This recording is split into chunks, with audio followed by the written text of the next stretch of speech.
जिंदगी तो साला सबके साथ ही खेलती है, लेकिन असली प्लेयर वही है जो जिंदगी के साथ खेले। 1 2 3 इस खेल का सिर्फ एक रूल है, जीतेगा तो जिएगा।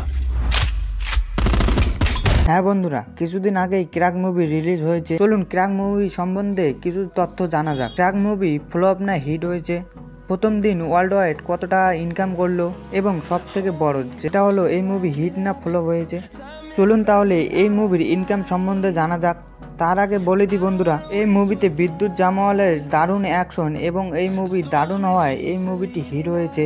চলুন এখন ইনকাম জানা যাক। এই মুভিটি প্রথম দিন ইনকাম করেছে 4,25,00,000 টাকা, এবং দ্বিতীয় দিন ইনকাম করেছে 2,15,00,000 টাকা, এবং তৃতীয় দিন ইনকাম করেছে 6,04,00,000 টাকা।